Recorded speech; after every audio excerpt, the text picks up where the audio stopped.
no tanto por la realidad social, que es mala, como por la falta de expectativas que se tienen en este momento en nuestro país como consecuencia de un gobierno resignado, absolutamente impasible ante lo que está pasando, insensible, sin falta de contacto con la ciudadanía y que le da lo mismo que se produzca como se produjo ayer, que se ha llegado ya, se ha sobrepasado la cifra de 6 millones de parados. Ayer sabíamos que el paro alcanzaba en España los 6.200.000 parados. La tasa de desempleo más alta de la historia de España se ha producido con un gobierno de esa persona que antes de las elecciones se hacía fotos en las colas del INEM para decir: conmigo esto va a terminar. Pues estamos en 6.200.000 parados. Y hoy, Consejo de Ministros, es verdad, Presidenta, que hoy, en el Consejo de Ministros, todos esperábamos no ya la larga secuela de reformas que son recortes, sino que por lo menos se hubiera acordado de que estamos en esa cifra de parados y hubiera visto la luz una actuación, un programa, un proyecto de lucha contra el desempleo. Nada de nada. Hoy no ha habido más que lo que ellos llaman recortes, que no son más, mejor dicho, ellos llaman reformas que no son más que recortes y que no es más que ese permanente aumento de desigualdades que está produciéndose en España.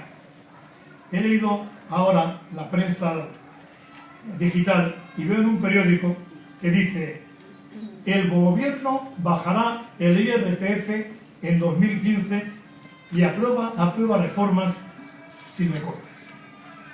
Es decir, no es que baje el IRPF en 2015, es que ha prorrogado la subida del IRPF durante todo el año 2014, en donde dijo que iba a eliminar la subida que aprobó cuando llegó al gobierno. Es verdad que cuando se habla de reformas por el gobierno del Partido Popular, se está hablando siempre de más impuestos, de más recortes sociales, de menos empleo y de salarios más bajos. Y exactamente hoy ha ocurrido lo mismo. Más paro y más desigualdad.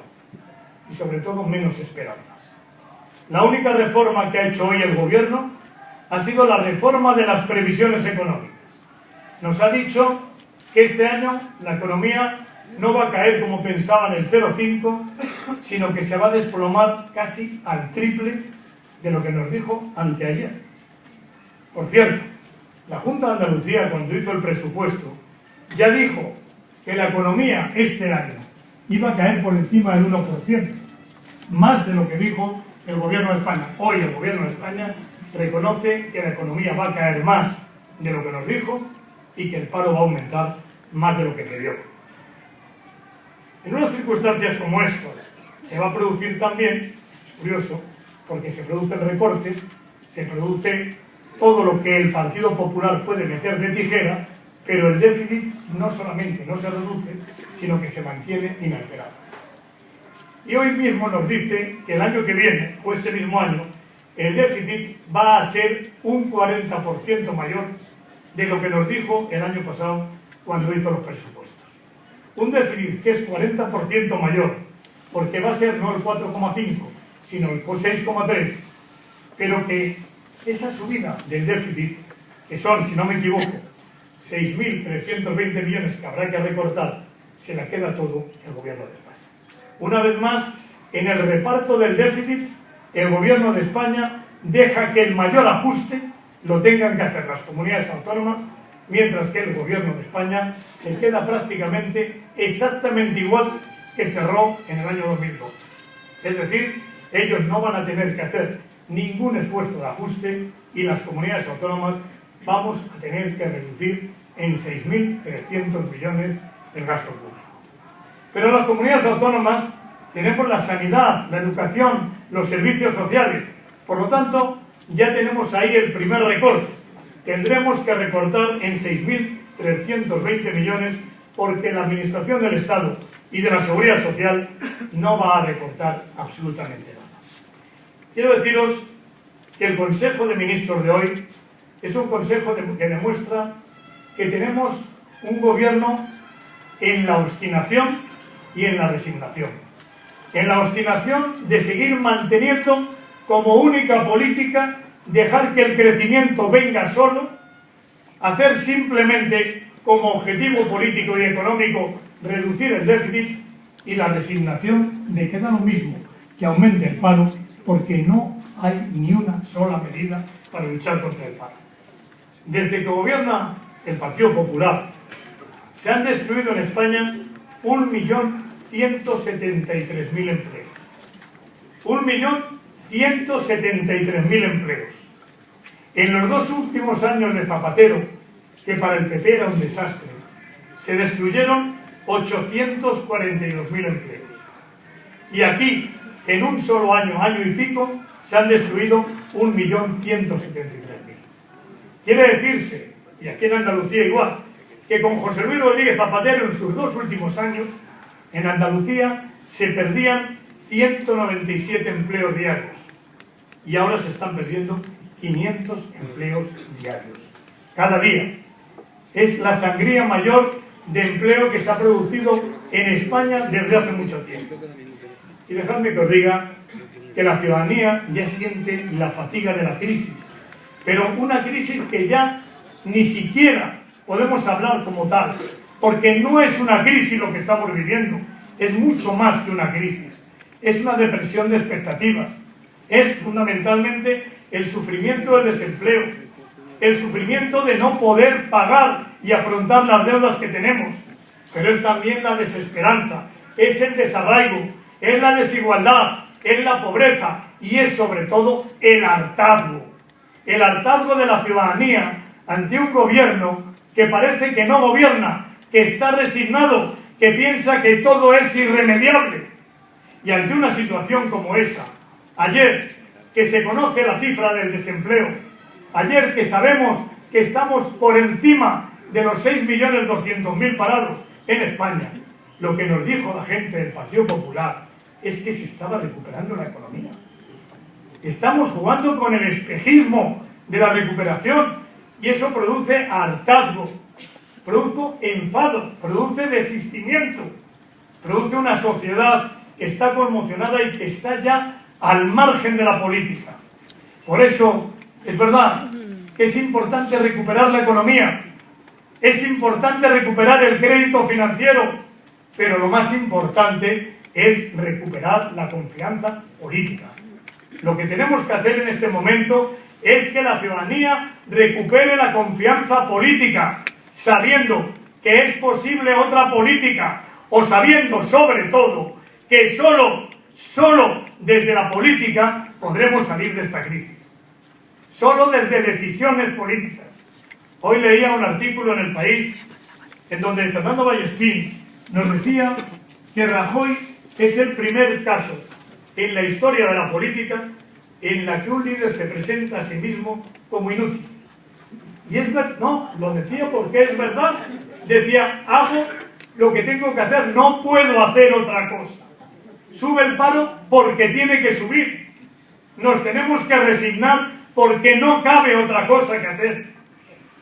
Y es verdad que dice, bueno, es que nos gobiernan desde fuera, nos gobiernan desde Bruselas, nos gobiernan desde Berlín, no podemos hacer nada.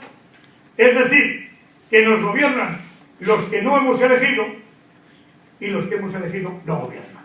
Eso es lo que está pasando hoy en España. Un gobierno resignado, un gobierno perseverante en el error, un gobierno que ya, al que le tenemos que preguntar ya hasta qué cifra tiene que llegar el paro para que se dé cuenta de que lo que está haciendo es equivocado, está en el error permanente, que no se puede esperar que solo con la austeridad, solo con el control del déficit público, solo gastando menos, vamos a salir de la crisis, porque ni siquiera recortando el gasto público está reduciendo el déficit, porque ni siquiera está consiguiendo su propio objetivo, y es que es de cajón. Si reduces el gasto público, reduces la actividad, reduces la economía, reduces el empleo, y si no hay empleo, no hay ingresos públicos, y si no hay ingresos públicos, hay más déficit. Es tan claro como eso. Estimular la economía, hacer que crezca la economía, empujarla, no dejar que la economía por sí misma se corrija, porque la economía no se corrige sola. No es el momento de dejar que los mercados solucionen la crisis.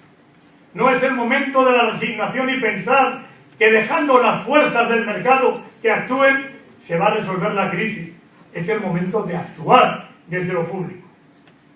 Fijaos bien, en un momento como este, a mí me gusta recordar, y yo puedo hacerlo, lo que fue un momento tan difícil o más como este hace muchos años. Hace muchos años teníamos que construir un país, teníamos que crear instituciones, teníamos que reconvertir la economía, una economía absolutamente improductiva, donde una cuarta parte de la población estaba en el sector agrario, donde la industria no era competitiva, donde, como decía Felipe González, era el Estado el que hacía los automóviles y los particulares las carreteras. Teníamos el 20% de inflación. Y no quiero comparar la situación económica aquella con la de hoy. Lo que quiero decir es que aquella situación la resolvimos desde la política, con decisiones políticas, de reconversión industrial, sí, de modernización del aparato productivo, de configuración de un Estado democrático, de diálogo de sindicatos y empresarios, pero al mismo tiempo también de repartir equitativamente los costes de la crisis.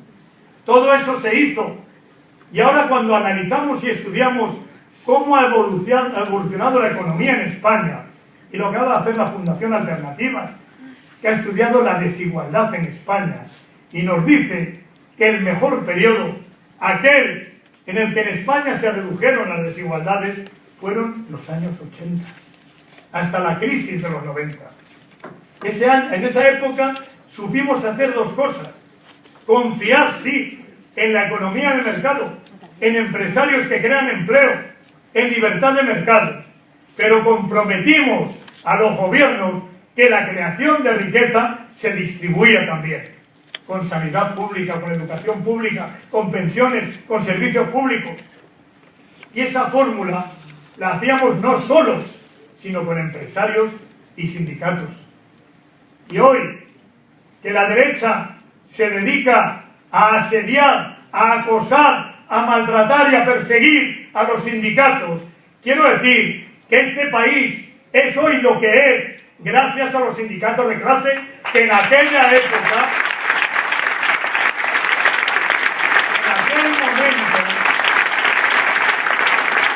y algunos os acordaréis, en aquel momento, que en una época alguno lo llamó el efecto champán, porque salimos todos de una dictadura con ganas de reivindicar, con ganas de construir el futuro, de exigir lo que no habíamos tenido. Y fijaos que los sindicatos recién llegados a la legalidad, viendo la situación dramática del país, acordaron algo que hoy parece impensable.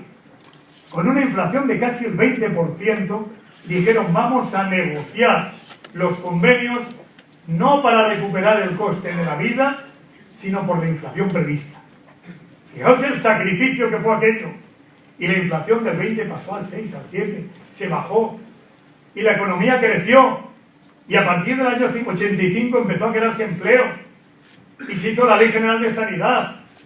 Y se hizo toda la política redistributiva que necesitábamos para equilibrar, para hacer que este país tuviera cohesión. Porque un país que no tiene cohesión, un país que desdeña la desigualdad, es un país condenado. Solamente un país que confía en sí mismo es un país que sabe que no puede dejar nadie atrás, que tiene que proteger a los que caen, que tiene que redistribuir la riqueza. Y esa es la mejor manera de salir de la crisis. Hoy nos dicen que la desigualdad es irrelevante. Y yo os diré, la desigualdad es la que construye no solamente la talla moral de un país, sino la que permite construir una ciudadanía comprometida. Porque cuando vemos que la gente dice que no cree en la política, que no confía en los políticos, es porque la política no se está ocupando de los problemas reales, porque no les encuentra solución, porque no está atendiendo el sufrimiento cotidiano, no ya del que no encuentra empleo, porque toda crisis produce siempre desempleo, pero esta crisis está produciendo desempleo y desigualdad, una desigualdad creciente, cada vez más, porque esta crisis ha venido sobre una sociedad endeudada, que había mandado el endeudamiento de las familias, y estamos asistiendo a que la pobreza está instalada incluso en las clases medias. Hay muchas familias, que han perdido parte de los ingresos, familias que ingresando más de 20.000 euros al año, son familias que tienen situación casi de pobreza, porque tienen que pagar una hipoteca de 18.000. Y hay familias que de verdad están viendo su posición amenazada. Esa desigualdad, esas personas que no atisban a ver ni siquiera el futuro de sus hijos, esa resignación, que después de 5 años de crisis no seamos capaces de ver la salida de la crisis, es la que está haciendo el desistimiento social mayor que hemos vivido desde que consolidamos la democracia. Por eso es tan importante saber que no se trata solamente de una crisis económica, que estamos ante una crisis política, de la política y de los políticos, y que este partido, el Partido Socialista, es el único que puede devolver a la ciudadanía la conciencia de que la política cambia las cosas. Somos los únicos que podemos hacer. Si no lo hagamos, os lo pido por favor, dar saltos en el vacío. No hay que dar saltos en el vacío. Hay que saber lo que somos, lo que hemos sido. 35 años de democracia, 22 de gobierno socialista. No será tan malo este partido, no lo habrá hecho tan mal. Tenemos un partido que ha sabido hacer el recorrido de la democracia. Y no hay que reinventarlo todos los días. Hay que reformar lo que haya que reformar, reconstruir lo que haya que reconstruir, pero sobre todo hay que hacer que las casas del pueblo sean útiles al pueblo. Que no sean casas del partido, sino casas del pueblo para el pueblo. Y allí se puede formar a la gente. Se puede, en un programa senior, enseñar a un autónomo que quiere empezar con un senior, enseñarle contabilidad, o enseñar a jóvenes, o enseñar a hacer concejales, abrir las casas del pueblo, estar donde está la ciudadanía sufriendo. Y para hacer los programas que necesitamos hacer, necesitamos las casas del pueblo, porque es ni delegaciones provinciales ni nada, es la sede natural de la actuación del Partido Socialista. Y ahí es donde tenemos que trabajar todos. Cádiz está sufriendo quizá la crisis en mayor medida que cualquier otra provincia, porque está pasando crisis de la agricultura, con la falta de expectativas ante una PAC que diga lo que diga el ministro de Cádiz, va a perder el 11% como mínimo. Y luego queda la distribución territorial entre comunidades autónomas. Y ahí no podemos pasar por perder nada del cheque en Andalucía. Porque tenemos nuestros hechos diferenciales. Tenemos la dehesa. Tenemos el olivar que está en el límite de rentabilidad, en el límite mismo, que no puede reducir nada. Un regadío eficiente. El algodón. Necesitamos sin duda una PAC que sea la que nos permita mantener lo que hemos tenido siempre, un equilibrio de población y un desarrollo rural. Necesitamos también preocupación por la pesca. También Cádiz es agricultura, es pesca, es ganadería. Todo el sector primario. Y no podemos perder el observatorio científico de la Almadraba. No podemos perder lo que ya Cádiz ha ganado históricamente en el mar, en la tierra, en la ganadería. Por tanto, necesitamos fuerza en el sector primario. Y este partido Este partido necesita hablar más de agricultura. Este partido necesita hablar más de agricultura, de ganadería y de pesca. Que no es algo que tengamos que pensar que está en repliegue, ni mucho menos. Porque es muy bonito estar hablando todos los días de Bruselas o del PIB. Pero hay que hablar de lo cotidiano, de aquello que es el sustento, no de los que se dedican a ello, sino de muchas familias que viven en ello y por ello. Por eso necesitamos fortalecer nuestro sector primario. Pero Cádiz es el sector industrial. Pero industrias, creo bien, Cádiz tiene la tasa de paro más alta y los salarios más altos, los salarios medios más altos de Andalucía, porque tiene sectores industriales muy potentes, muy fuertes. Hoy tenemos el aeronáutico, pero el naval, ya lo veis. ¿Quién se preocupa del sector naval?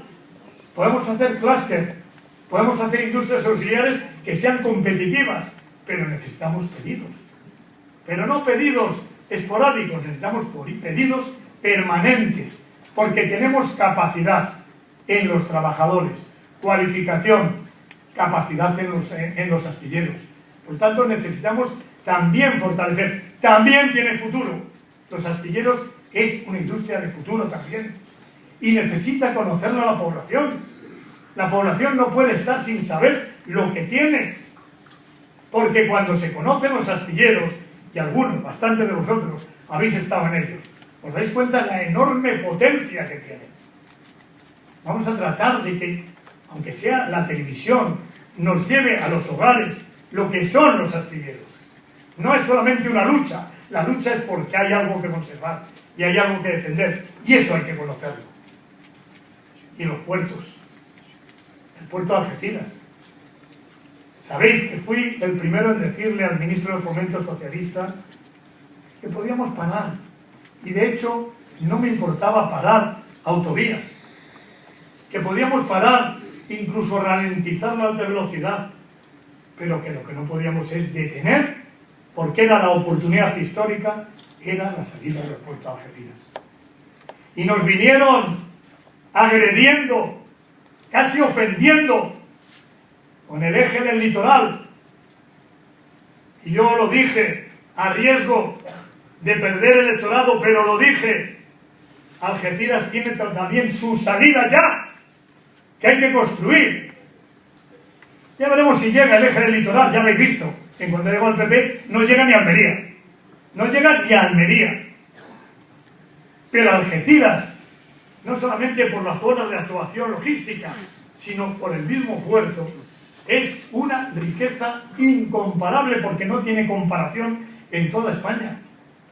Por tanto, tenemos montañas de cosas por hacer aquí en Cádiz. Esta es una tierra que tiene que crear empleo, reindustrialización, planes específicos para Cádiz, no genéricos. La zona franca, ¿ahora qué es? ¿Reordenación urbanística o es una zona franca que apoya el desarrollo industrial? Todo. Tenemos capacidad, formación, voluntad. Por tanto, hay que luchar por Cádiz.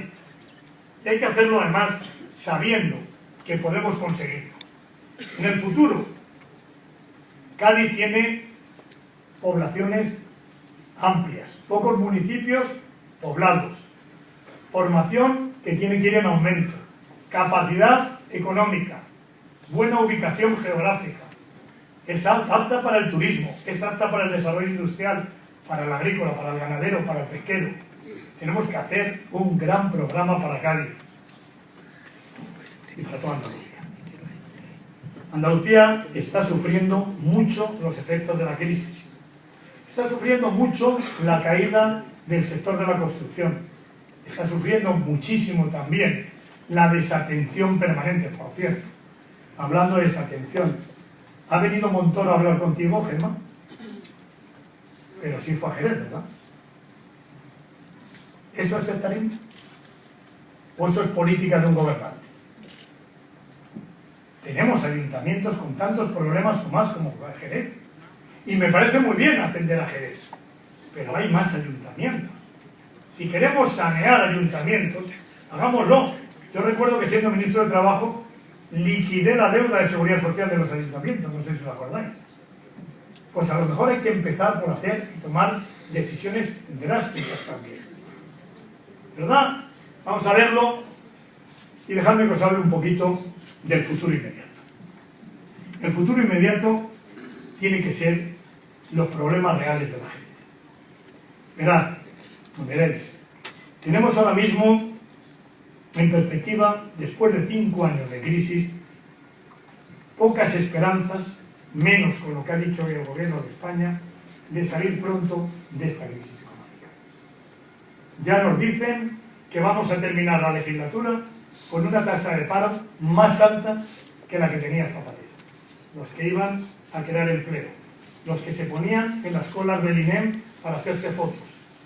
Vamos a tener una tasa de paro más alta y, ojo, perdiendo población activa. Porque lo malo es que está subiendo el paro mucho y bajando la población activa. Y sabéis que el paro es el porcentaje de gente que no tiene empleo de la población activa. Pues aún bajando la población activa, está subiendo el paro. Y va a seguir subiendo.